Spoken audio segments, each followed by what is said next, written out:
they sit back and they wait, because what they're waiting for is you to come back to them, to come begging and groveling back to them and say, I repent for everything I did. I'm so sorry for what I did.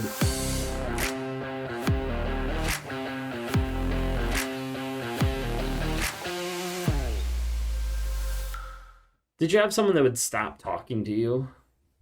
Maybe just randomly throughout the day, or maybe you went and did something and came back and they wouldn't talk to you anymore. You're like, wait, what happened?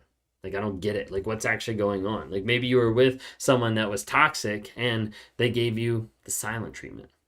They gave you that treatment that wouldn't be no communication.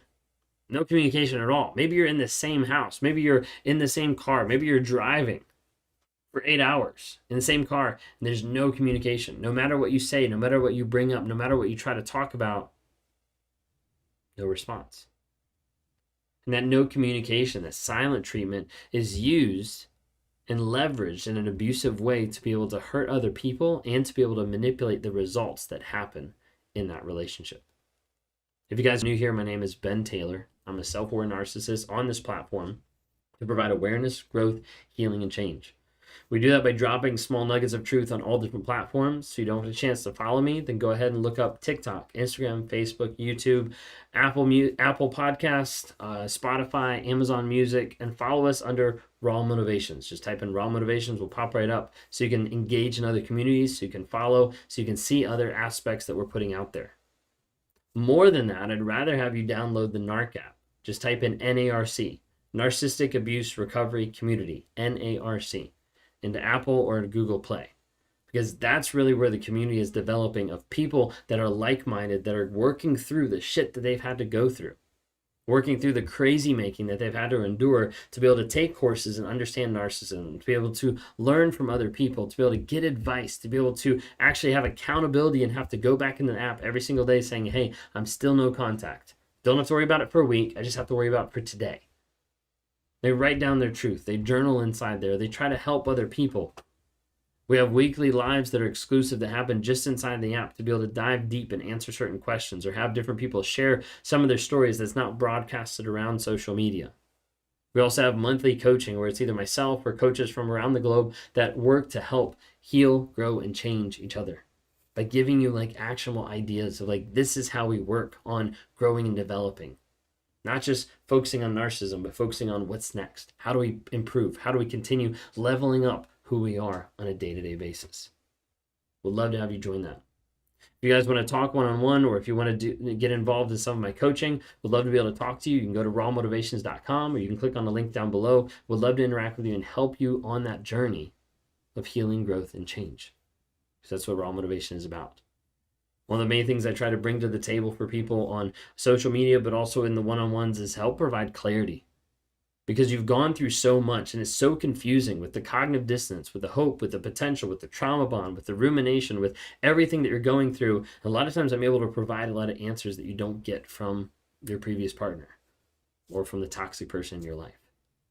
So I try to help provide those answers and also provide the healing of, hey, this is how we continue to grow, heal, and change. Because so often it's so focused on the narcissist, right? It's so focused on what they did, what happened. And when I talk with people, I start coaching people for a period of time. We answer the questions, we focus on them, and then the conversation starts to shift. It starts to turn to you, of how are you working on your development? How are you focusing on you? How are you building back your self-confidence, your self-worth? Sorry, it's like my soapbox for the day, okay? But like, it's exciting, because it's exciting to see people grow, heal, and change. And when I'm able to work with someone over a period of time and you get to see that change happen, like, that's really awesome. It's really cool to be able to see. Silent treatment, okay? Silent treatment, what is it, okay? Silent treatment is typically you'll have something that pops up. Maybe an argument, maybe a sense of betrayal, maybe something that happens that prompts the other person to go into silence.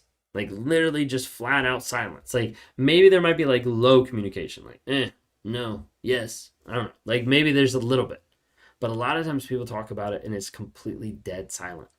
That no matter what you say, no matter what you do, no matter what you interact about, they still don't respond. They still don't say anything back.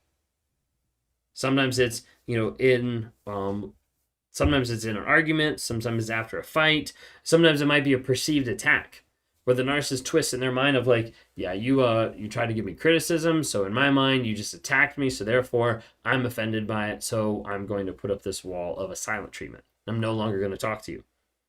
And they're going to put in offense after offense, thinking this other person has it against them, or this other person hates them, or whatever it might be. But the main aspect is I'm going to put something in between me and you that's going to be a barrier. And the barrier is going to be no communication. I'm not going to communicate with you. How's that feel on the other side? Feels crazy, right? Feels like, what in the world just happened? Like, where did this come from? And a lot of times it doesn't ramp up in the relationship. All of a sudden it just happens. And you're left wondering, confused, and lost what's actually happening. Probably one of the first things that activates is whenever someone's giving you the silent treatment, it's the idea of like doubt. Wait a second, what happened? And you start thinking and playing back the past events that happened, thinking maybe I did something wrong, maybe I said something wrong, maybe I made the breakfast wrong, maybe I washed the dishes wrong. Like, you start running through everything, and you start getting to the place where it is crazy making, because you start thinking through a lot of examples that are very silly. Like, maybe I brushed my hair wrong, maybe I looked at them wrong, and you start concocting a lot of different things because they put that doubt by blocking off all that communication. Then you start to worry. Maybe it was because of me.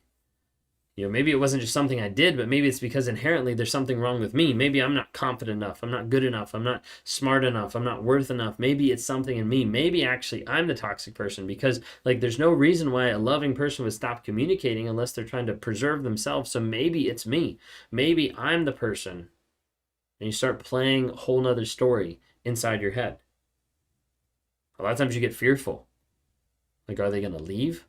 Like, are they going to walk out? Are they discarding me? Are they getting rid of me? Is this a breakup? Like, what is actually happening? And the doubt and the fear and the worry start to pop up so much that you're just like, I don't know what I'm supposed to do. And then over a period of time, that'll dissipate some. Maybe over a few hours, maybe over a few days, depends how long the silent treatment happens. Now, a lot of times you'll see anger start to set in. Of like, I don't know what I did wrong, but like, this is ridiculous. Like, you need to talk to me. Like, why are you not talking to me? Like, this is ridiculous. And you start having that frustration get larger and larger and larger. And then you start reacting. Now, it's a logical reaction. It's a regular reaction of getting mad, getting upset. But then sometimes it gets taken to the next level and becomes more reactive abuse. Now, it might look like screaming, hitting, throwing things, because in one sense you feel like you're going crazy, so everything seems to be spinning out. A lot of times the narcissist is looking for that. They're looking to produce a reaction. Maybe that reaction is reactive abuse, but more than often what they're looking to produce is the idea of you repenting of what you did wrong. The narcissist wants you to apologize of what you did to them. You see, they might have done something wrong. Maybe they cheated and you got frustrated at them and you said, hey, like, I can't believe how much you hurt me. And then they gave you assignment treatment. Maybe you did something that they didn't like, or they perceived that offense, or whatever it might be. They got to a place, the silent treatment, and they sit back and they wait, because what they're waiting for is you to come back to them, to come begging and groveling back to them and say, I repent for everything I did. I'm so sorry for what I did. And you have no clue what you're sorry for. Ultimately, what they want you to be sorry for is to take accountability for their actions. I did this to you. I hurt you. I want you to apologize to me for what I did to you. Did you ever find that? That you're apologizing for something that you didn't even do? Like, you didn't even break that dish, but you're the one apologizing to them. You didn't even drop that. You didn't even communicate to that person. You didn't even, whatever it might be. You didn't cheat, but you're still apologizing for them cheating. Like, it can go to such levels and such extreme. And if you find yourself apologizing for stuff that's not your responsibility, you need to understand, one, it's not your responsibility, and two, there might be an issue there that you're apologizing for. See, the narcissist likes to project. They like to put the blame back on you. They want to make sure that you are the one that feels bad in the relationship and not them. So they'll put any blame, any thought, any guilt, any shame, they'll try to put it all back on you so that they don't have to feel or experience that. Because one of the biggest aspects that they're trying to avoid time and time again is shame. Narcissists are built on shame avoidance of let me get away from it as fast as possible. And if I can take my shame, my guilt, and I can throw it back on you and I can put it on you, maybe some of it will stick and then I have to feel it less. This is why a lot of times you'll hear a narcissist say, I'm a good person. And you validate that by taking the blame and by apologizing. Did you have a person in your life, a toxic person that was like kept saying like, I'm a good person, like I'm a good person, like don't you understand? Like this is who I am. And then they turn around, they keep abusing you and they keep hurting you and they keep like, I'm a faithful person, then I go out and cheat. Like I'm honest and then I go out and lie. Like it happens time and time again, but they want to produce and convince you of the false narrative that they're putting out there. And the thing is, when you come back in and you say, hey, like, I'm sorry that happened, and you end up apologizing for their actions, you end up validating their story that's in their head that they say that they're a good person. The narcissist will give you a silent treatment, will make sure that there's no way for you to communicate, so it makes you doubt, makes you worry, makes you have fear, and it makes you get angry, makes you reactive abuse, and it gets you to the place where you're the one apologizing for their actions. That you're the one apologizing for what they've done, for how they've hurt, for how they've manipulated. Narcissists want you to repent of the things that they did wrong. Narcissists want you to take accountability of their actions. And a narcissist wants you to apologize for how they hurt you.